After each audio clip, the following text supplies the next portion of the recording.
할렐루야. 우리 2월 세 번째 주일입니다. 함께 예배하는 교우들 주님의 이름으로 환영하고 축복합니다. 사느냐 죽느냐 그것이 문제로다. 우리가 문학 작품을 읽지 않더라도 누구나 기억하고 있는 문장입니다. 바로 윌리엄 셰익스피어의 희곡 햄릿 3장 3막 1장에 나오는 유명한 대사죠. 햄릿 외에도 우리가 익히 아는 작품들이 있습니다. 로미오와 줄리엣이라든지 베니스의 상인과 같이 그의 걸작들이 400년이 훨씬 지난 오늘까지도 문학을 넘어서 연극과 영화, 세상에 여전히 사랑받는 작품들로 그렇게 남겨져 있습니다. 그가 살아있을 당시에 영국의 엘리자베스 여왕은 셰익스피어를 두고 이런 말을 한 것을 우리가 잘 압니다. 영국을 넘겨주는 한이 있어도 셰익스피어 한 명만은 넘길 수 없다 말할 정도로 위대한 작가였던 거죠.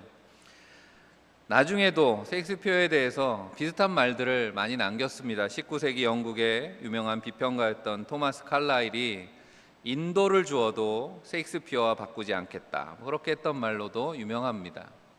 당시 인도는 영국의 식민지였기 때문에 칼라일이 생각하기에 언젠가 영국은 인도를 잃어버리게 될 거라는 거죠.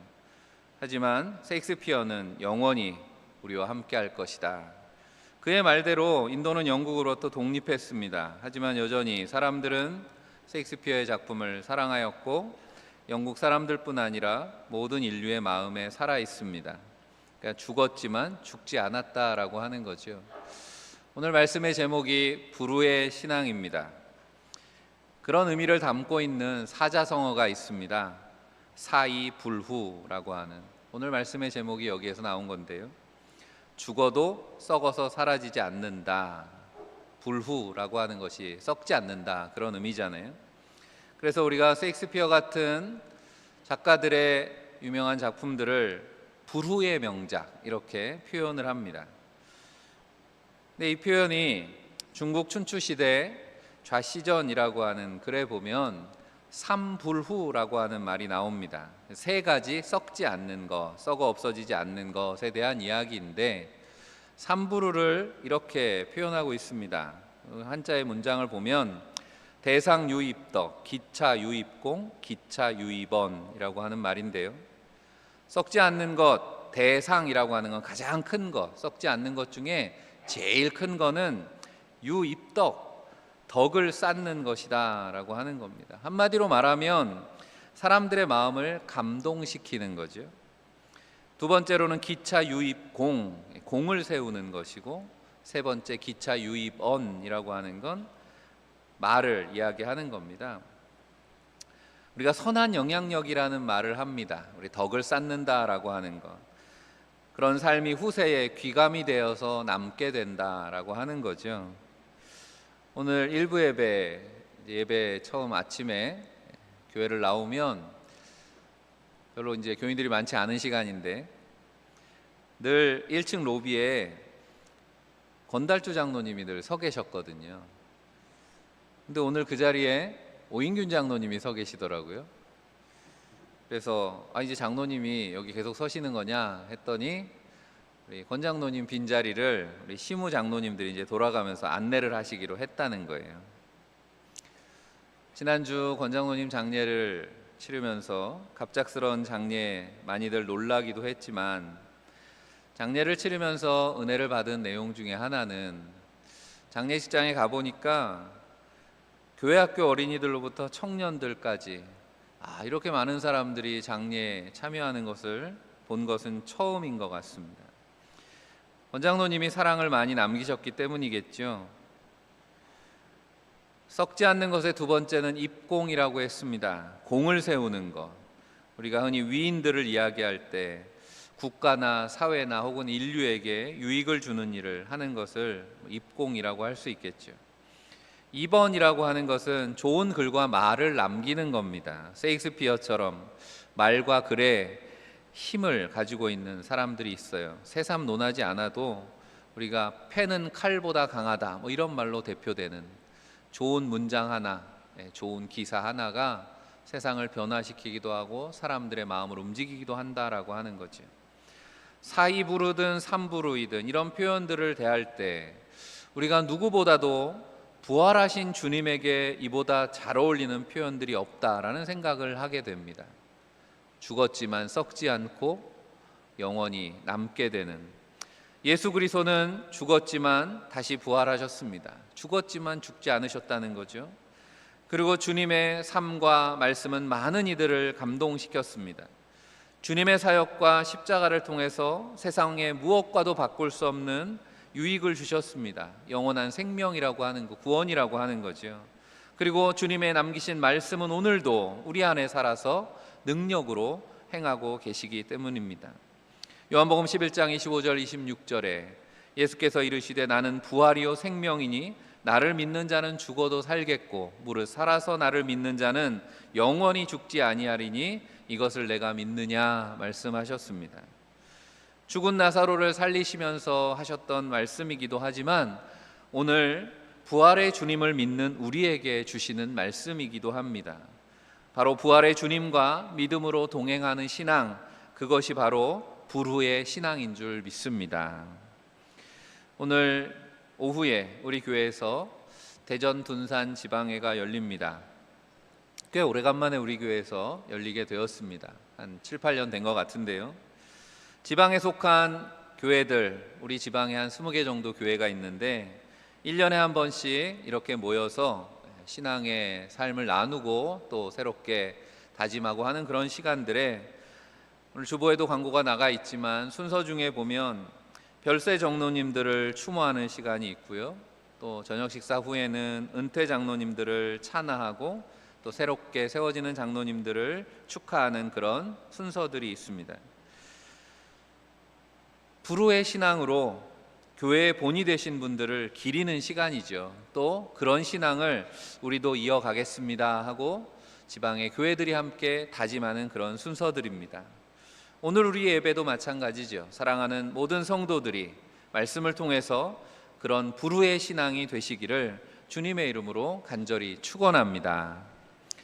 우리가 아멘으로 고백은 하지만 불후의 신앙이 반드시 경계해야 되는 것이 하나 있다. 오늘 말씀은 그렇게 시작하고 있습니다. 16절에 그러므로 우리가 낙심하지 아니하노니 우리의 겉사람은 낡아지나 우리의 속사람은 날로 새로워지도다 라는 말씀 속에 바로 낙심하지 말라라고 하는 겁니다.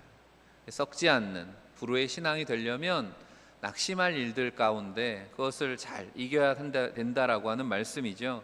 그런데 무엇이 우리를 낙심하게 만듭니까? 오늘 읽은 짧지만 이 말씀들 한 절 한 절에 보면 한 절마다 대조되는 내용이 나옵니다. 그리고 그 대조가 되는 것들 속에 우리가 낙심하게 되는 이유들이 담겨 있습니다. 16절에는 낡아지는 겉사람과 새로워지는 속사람을 대조합니다. 앞서 7절 말씀에 성경을 펴고 계시다면 7절에 보면 낡아지는 겉사람을 이렇게도 표현했습니다. 우리가 이 보배를 질그릇에 가졌으니, 질그릇이라고 하는 거죠. 낡아지는 겉사람을 질그릇이라 그랬습니다. 그러니까 우리의 연약함, 질그릇과 같은 모습 때문에 낙심하지 말라는 겁니다. 17절에는 잠시 받는 환난과 영원한 영광을 대조하고 있습니다. 환난을 당할 때 낙심하지 말라라고 하는 겁니다. 끝나지 않을 것 같아도 다 지나가게 될 것이고 우리 앞에는 영원한 영광이 예비되어 있다는 것을 바라보라. 그러므로 오늘을 인내하라 라고 하는 말씀이겠죠. 18절에는 보이는 것과 보이지 않는 것을 비교합니다. 그러니까 눈에 보이는 것 때문에 일희일비하는, 그래서 낙심하지 말라라고 하는 겁니다. 어떻습니까? 대조되는 이 표현들 세 가지 공통점은 모두가 다 불후에 속한 것과 그렇지 않은 것, 겉사람, 환난, 보이는 것은 다 불후에 속하지 않은 것들이죠. 썩어지고 말 것들, 시간이 지나면 시간과 함께 사라질 것들이다라고 하는 겁니다. 하지만 그리스도 안에서 새롭게 된 우리의 속사람, 부활의 주님을 통해서 우리에게 주어질 하나님의 영광, 그리고 영의 눈으로만 볼 수 있는 믿음의 세계, 모두가 다 불후에 속한 것들, 영원히 썩지 않을 것들이다라고 하는 겁니다. 그러므로 불후의 신앙을 소유한 사람들은 영원한 것을 바라보기 때문에 낙심하지 않습니다. 그런 불후의 신앙을 소유하시기를 다시 한번 주님의 이름으로 간절히 축복합니다. 오늘 우리가 말씀을 통해서 그런 불후의 신앙의 세 가지 특징에 대해서 함께 나누기를 원합니다. 첫 번째는 한번 따라해 봅시다. 청년 정신으로 사는 신앙. 첫 번째는 날마다 새롭게 되는 속사람이라고 하는 것을 이렇게 읽어보았습니다. 청년 정신으로 무장된 신앙입니다. 우리의 마음은 참 신비로운 것입니다. 하나님께서 우리에게 마음이라고 하는 것을 주셨는데 몸은 나이가 들어도 마음은 여전히 청춘일 수 있다라고 하는 거죠. 몸은 죽음을 향해 가지만 마음에는 언제나 푸른 생명의 나무를 가꿀 수 있는 것이 우리 인간이라고 하는 겁니다. 어른들이 좋아하시는 노래 중에 내 나이가 어때서 이런 노래가 있죠. 뭐 하기 딱 좋은 나이라고요? 사랑하기 딱 좋은 나이인데, 그런 사랑의 마음, 열정이 있다면 늘 청춘이죠. 청년 정신하면 성경에 대표되는 인물 중에 하나가 구약에 나오는 갈렙이라고 하는 인물입니다. 성경은 갈렙에 대해서 이렇게 말씀합니다. 민수기 14장 24절에 그러나 내 종 갈렙은 그 마음이 그들과 달라서 나를 온전히 따랐은즉 그가 갔던 땅으로 내가 그를 인도하여 드리리니 그의 자손이 그 땅을 차지하리라. 아멘. 이 말씀 속에 갈렙은 뭐가 달랐다고요? 마음이 달랐다라고 성경은 말씀합니다. 가나안을 정탐한 후에 이스라엘 백성들의 마음은 하나같이 다 낙심하고 말았습니다. 낙심이라는 말이 그런 뜻이잖아요. 마음을 잃어버렸어요. 높은 성벽과 같은 그런 가나안의 성들을 바라보고 거기에 살고 있는 거인과 같아 보이는 가나안 족속들 앞에서 우리는 광야의 메뚜기만도 못합니다. 자신들이 연약하다고 느꼈기 때문에, 그래서 거친 광야의 고난 중에 늘 불평하고 눈에 보이는 것들의 마음을 빼앗기며 살았습니다. 하지만 갈렙의 마음은 달랐다라고 하는 거죠. 그에게는 언제나 푸른 청년의 정신이 있었습니다. 그리고 청년 정신하면 당연히 누구도 아닌 바로 예수 그리스도의 마음을 우리가 생각하게 되죠.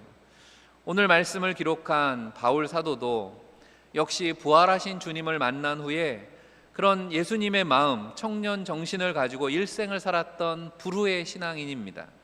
복음의 열정을 품고 지중해 세계를 누리면서 살았던 사도 바울이 많은 편지들 중에 자신이 사랑했던 빌립보 교회 성도들을 향해서 권면했던 말씀을 우리는 기억합니다. 빌립보서 2장 5절에 너희 안에 이 마음을 품으라 곧 그리스도 예수의 마음이니 말씀합니다.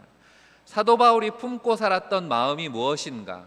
바울의 그 열정이 어디에서 나왔는가? 그것은 바로 변하지 않는 예수 그리스도의 마음이라고 고백하고 있는 것입니다.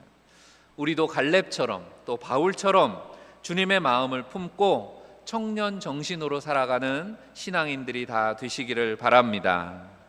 그러기 위해서는 우리의 속사람은 날마다 새로워지고 있느냐라고 하는 겁니다. 우리 시대의 모습은 어쩌면 청년 정신은 잃어버리고 청년의 외모만을 탐하는 시대는 아닐까 생각해 봅니다. 중국에 예전에 진시황이 있었잖아요.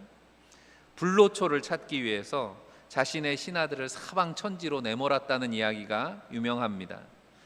그가 살아서는 엄청난 권력을 누렸는지 모르지만 아이러니하게도 불로초를 찾던 진시황은 50을 넘기지 못하고 죽었습니다.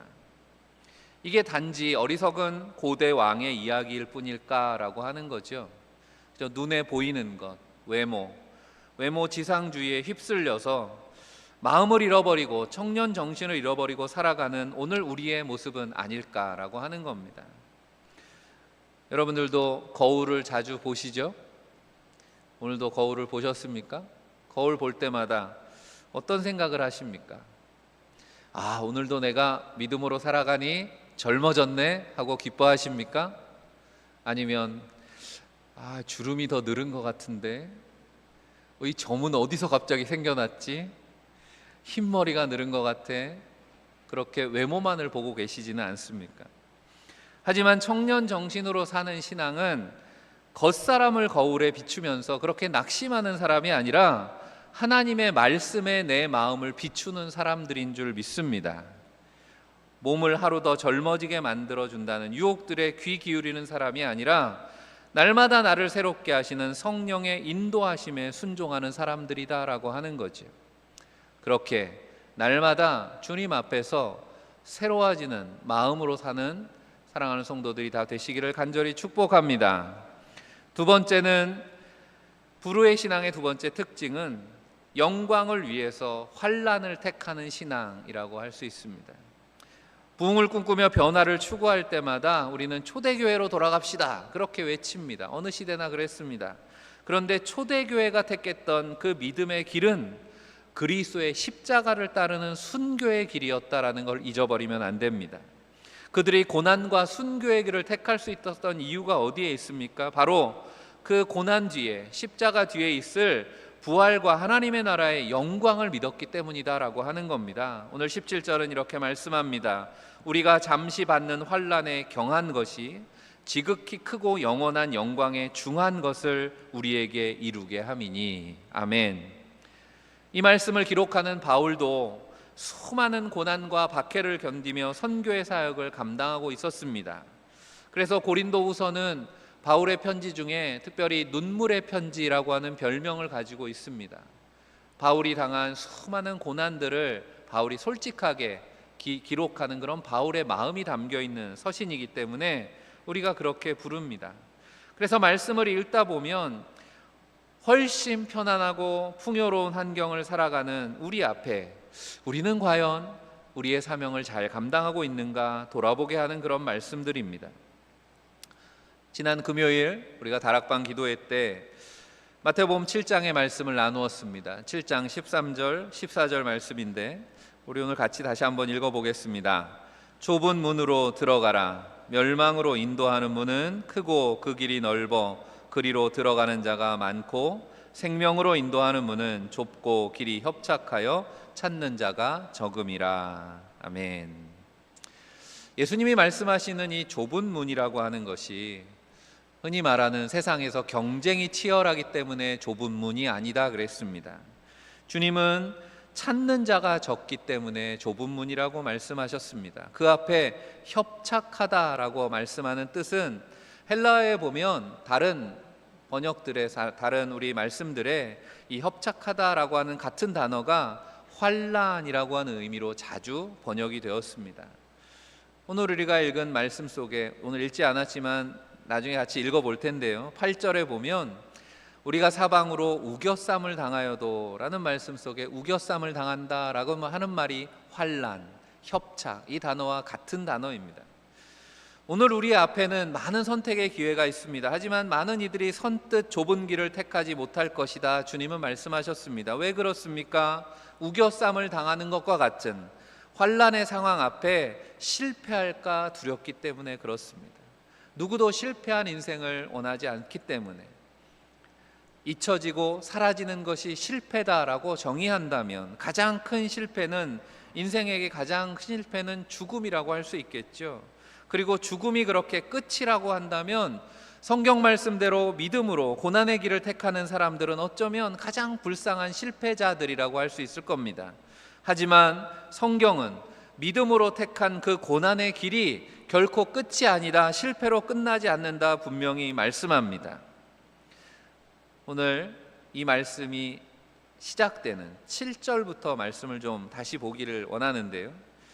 지금 잠시 지나갈 환난이지만 그 가운데 눈물 흘리고 고통스러워하고 계신 성도들이 있다면, 혹시 낙심에 빠져 있다면 믿음을 가지고 함께 이 말씀을 읽어봤으면 좋겠습니다. 오늘 7절부터 10절까지 말씀을 같이 한번 한 목소리로 읽어보겠습니다.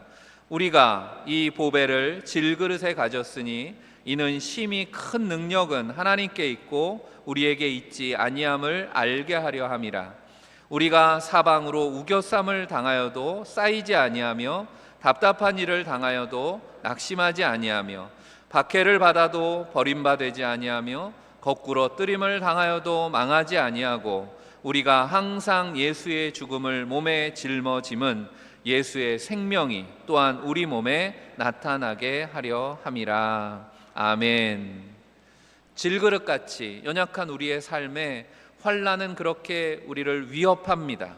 우겨싸고 답답하게 만들고 박해하고 거꾸러뜨리고 죽음과 같은 시간을 보냅니다.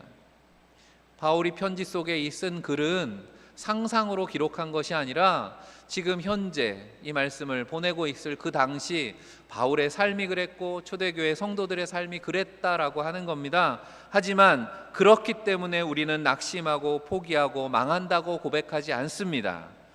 죽음과 같은 시간이지만 결국 믿음이 예수 그리스도가 승리한다 고백하는 거죠.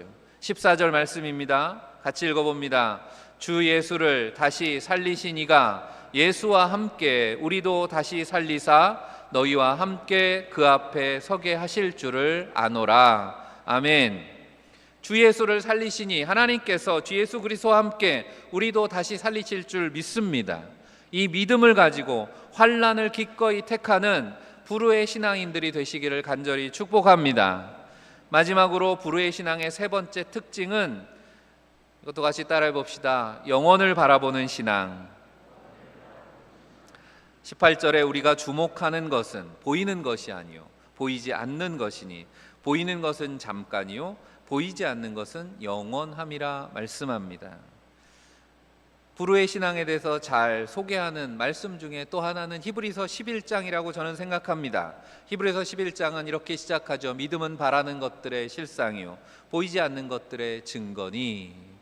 우리가 믿음으로 산다라고 하는 건 그렇게 사는 것입니다. 보이지 않는 것의 영원함을 바라볼 수 있는 것이 믿음이다. 성경은 우리에게 말씀합니다. 그리고 이어지는 히브리서 11장에 수많은 믿음의 인물들이 나옵니다. 그렇게 믿음 가지고 보이지 않는 영원한 세계를 바라보며 살았던 불후의 신앙인들이죠. 우리 신앙의 모델들이고 또 우리 앞서 살아갔던 많은 신앙의 선배들, 이들은 하나님의 말씀을 통해서 영원을 바라볼 줄 아는 사람들이었다라고 하는 겁니다.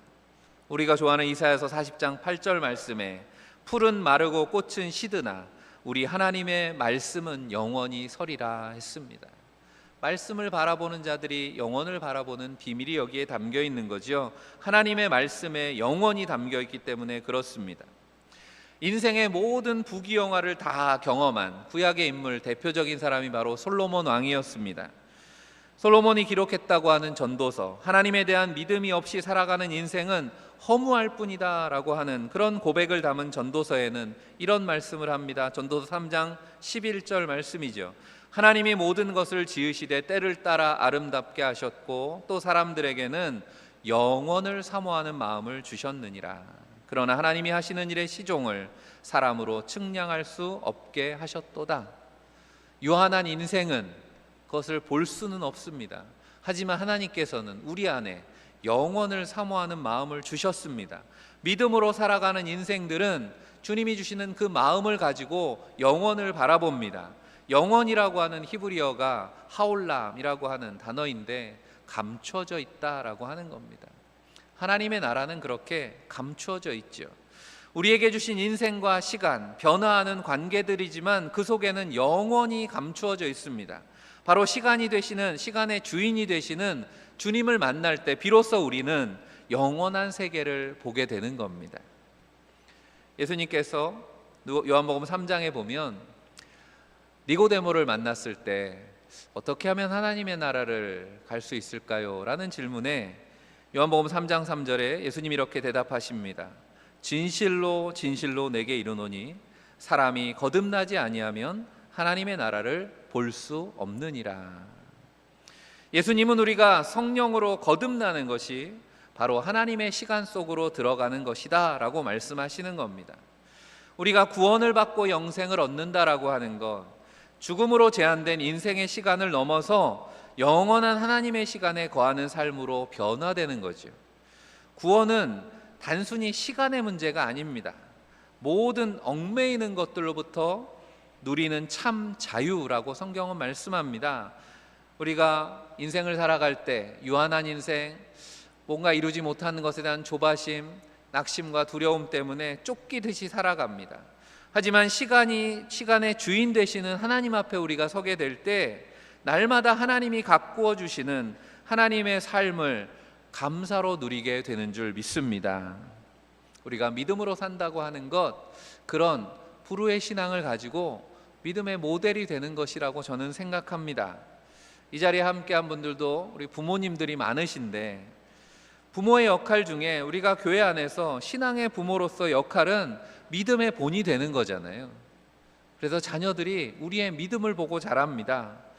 불후의 신앙, 영원한 신앙, 그런 신앙의 본이 되시기를 간절히 바랍니다. 성경은 믿음을 금에 비유합니다. 불안하고 변화하는 시대다 보니까 뉴스에 보면 금값이 계속 오른다고 하잖아요. 안전자산으로 금을 택하는 이유가 뭡니까? 금은 변하지 않기 때문에 값어치가 더 높은 거죠. 그래서 금과 같은 믿음이라고 말할 때 변하지 않는 믿음, 영원한 믿음을 이야기하는 거죠. 변질되지 않는 신앙입니다. 그런 믿음의 모델들이 다 되시기를 바랍니다. 우리 교회에 그런 믿음의 모델들이 많이 계셨으면 좋겠습니다. 그래서 여러분들의 신앙의 모습을 보면서 믿음의 후배, 우리 자녀들이 이렇게 고백하기를 원합니다.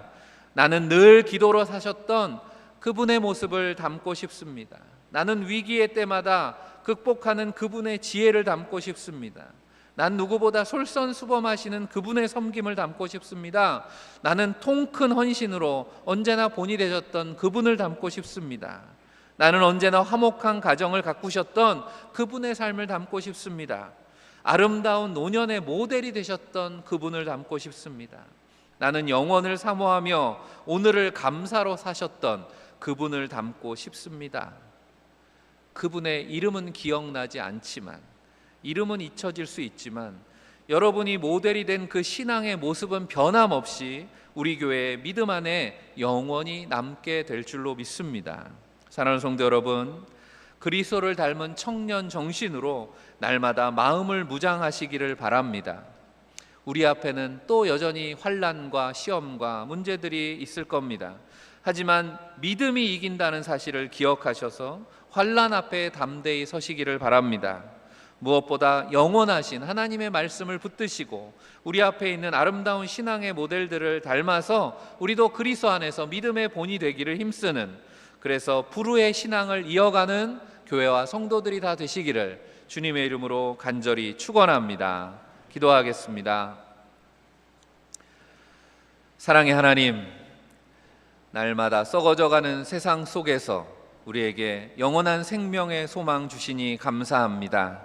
오늘도 그 믿음 가지고 함께 예배하는 사랑하는 모든 성도들이 그리스도 닮은 청년의 마음으로 서게 하여 주옵소서. 그래서 낙심치 않고 환난 앞에 담대히 서며 영원하신 하나님의 말씀을 의지하는 불후의 신앙들 되게 하여 주옵소서. 우리의 믿음의 영원한 모델이신 우리 주 예수 그리스도 이름 받들어 간절히 기도하옵나이다. 아멘.